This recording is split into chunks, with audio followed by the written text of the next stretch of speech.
Hello everyone and welcome to Don't Be Bored. I'm back with another designer interview. This time I'm joined by Luke, the designer of Tomb Raider, the Crypt of Chronos. This is a kickstarting now solo game where you take up the role of Lara Croft herself and go through that full Tomb Raider-like experience. So welcome to the channel, Luke. Please introduce yourself and let us know a little bit about the game. Thanks for having me. I'm Luke from Iconic Studios. I'm the designer of various games, including Saw the Jigsaw Trials, 1%, Stalkerverse, and several others, including, of course, Tomb Raider, the Crypt of Chronos. This is a solo adventure game that will have you racing through the jungle, dodging traps, battling enemies, and searching for tombs. The game is played using level tiles, miniatures, dice, tokens, and a lot more that you can see on the Kickstarter campaign. Straight away, I have to ask about bringing Lara Croft to the board game space. Was this game always designed to be Tomb Raider, or was it sort of a design and then got the IP? This was designed from the ground up as a full Tomb Raider experience. We knew right from the start that we wanted this to be a brand new adventure for Lara Croft, but one that happened to be on your tabletop this time. It had to have its own story, its own lore, location, enemies, everything you'd expect from a typical Tomb Raider game. The key question for me when designing this was, what are the key differences between a video game Lara Croft and a board game one? And the main answer that I came up with for that was time. In a video game, everything happens at the same time and you react as it's happening. But in a board game, you take turns. You do something, and then the enemy does something, and then the game reacts in some way. So that's where the theme of time came from. And very shortly after that, the Chronos artifact and the idea of Greek mythology, um, and the impact that Chronos himself had on time. So when you sit down and play this and you ask the question, why does this particular Tomb Raider adventure flow a little differently to previous ones? Well, that's all, magical time artifact stuff. With the video games, the films, books, comics, all of these sources of inspiration, what actually influenced the board game design most? I've been a Tomb Raider fan since the start, and I followed the series closely. And I'd like to think that they've all influenced this in their own way somehow. If I had to pick some specific titles from the series, I'd say the first two, Tomb Raider 1 and 2 in particular, for their multiple locations and exploration and focus on discovery. Rise, probably because of its the way it handles survival and crafting, and she's very much on her own, using what resources she can find to tailor things that she needs for her adventure. Um, and I probably a little bit of Guardian of Light in there as well for its aesthetic and its isometric look and the way that the game flows and how it functions and how it handles puzzles. But I wouldn't say it was just the games because I looked at the movies and comics too and how Lara had been tweaked and shaped to fit the format of each. And I wanted to do the same for this game. This is Lara as if she'd always been a board game character. So you really were trying to draw sort of from all different angles, and well, what was the hardest part to capture from other mediums when you're converting it into a board game experience?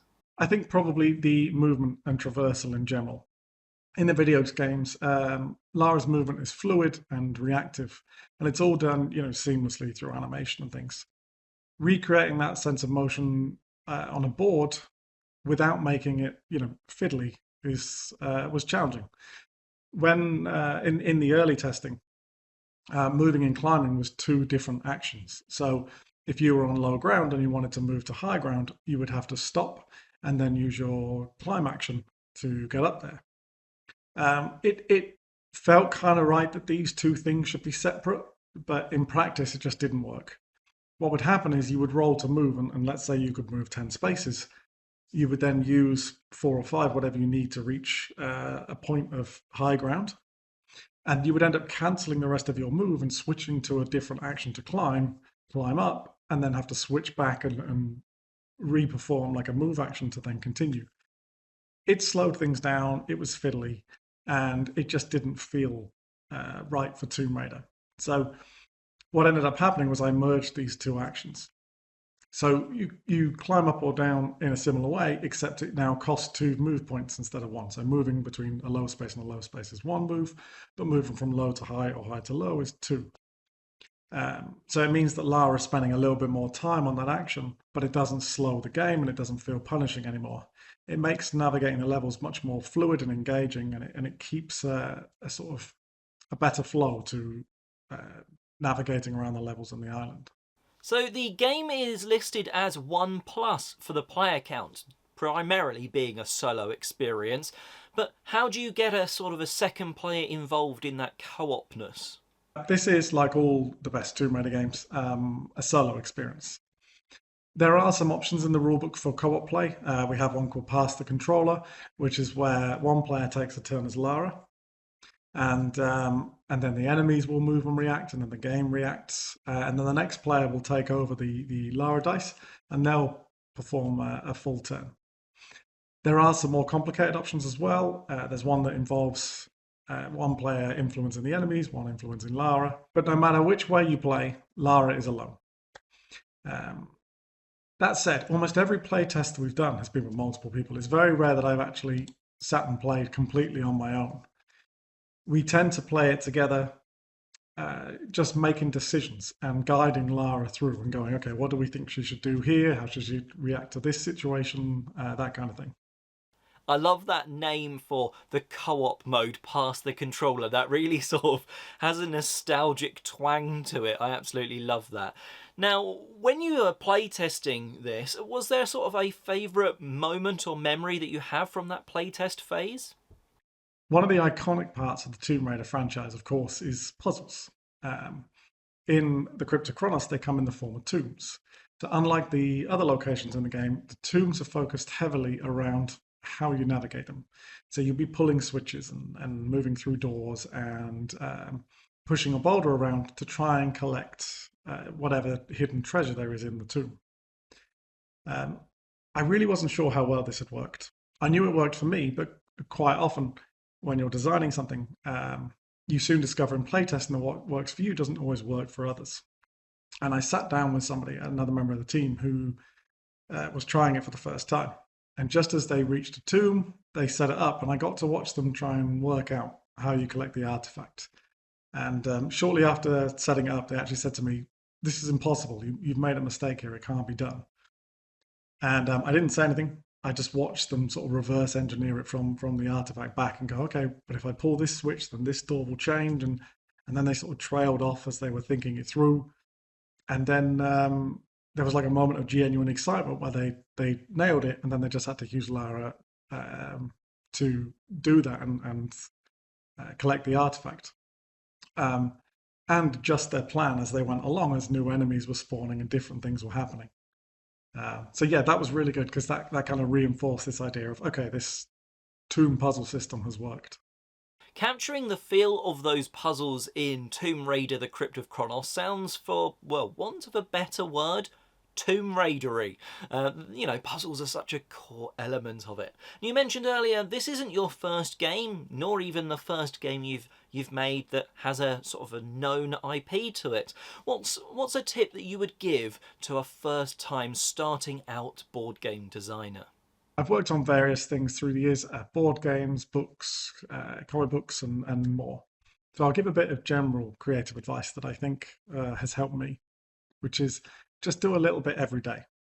It doesn't matter what it is, it doesn't matter if it's good or not, to spend some time every day working on whatever that is, even if it's just half an hour or so. It's easy to create something when you're motivated, but it's much harder to do when you've got no ideas and you really don't want to be working on that thing. But to get anything finished, you have to get into the habit of working on it, I find. And making it habitual does help with that. Um, for me as well, but this isn't something that will work for everyone. But for me, I find music helps a lot. So whenever I start a new project, I create a playlist that won't appear in my normal music rotation. And I put that on whenever I start working on it. And every time I work on it, I'll have that on repeat. And what that does is it helps me get right back into that specific mindset. It's particularly useful if I'm working on multiple things at the same time. So it helps me get there. A lot of the smaller detail comes back, and it helps me keep everything consistent. For board games specifically, I would say just keep testing, um, keep testing and testing and testing, and don't be afraid to abandon certain mechanics or ideas if they're not working. At some point later, some other project that thing will come back, and you'll find it fits better there. But quite often, it's difficult to let go of those early ideas. When actually, as a game evolves, it will change a lot, and sometimes you're better to go, okay, that early one doesn't quite fit, but actually what I can reshape here will work better. Having a playlist, a dedicated playlist for a project, that's a cool idea. It's something really unique. I'd not thought of that or heard anyone else say. Might have to actually give that one a go myself. Now, where could people go to find out more about the Crypt of Chronos? We are live on Kickstarter now. If you go on Kickstarter, search for Tomb Raider, it should pop up, and you can see a lot more about the game. You can read a draft of the rulebook, see some of the stretch goals that we are working to unlock. And yeah, keep an eye on the updates. We've got some exciting stuff coming. If you're attending UK Games Expo in Birmingham in the UK at the end of the month, come and see us, and hopefully you'll have time to try a short demo of the game. Links will be downstairs in the description box, but before you go clicking, a final fun question for Luke. What board game has the best box art? Best box art is a difficult one to answer. There's so many I could say. I recently played Everdell for the first time, and that has some really lovely box art that captures the feel of the world and the game very closely. There's one I haven't tried yet, but I'm keen to, called Luthia, which has this sort of gorgeous golden box art. And there's so many little details that you don't notice at first, but the more you look at that, the more you start to see how they sort of hidden things within that art. Um, and a personal favorite is possibly Mlem, but I think that's just because I like space and cats. A huge thanks to Luke for joining me today and answering these questions. Thank you very much. As mentioned, the link to the Kickstarter campaign will be in the description box downstairs, so do go check that out. And if you're at UK Games Expo, why not even check the game out as well? And well, until next time, like, subscribe, all that sort of jazz, and thanks for watching.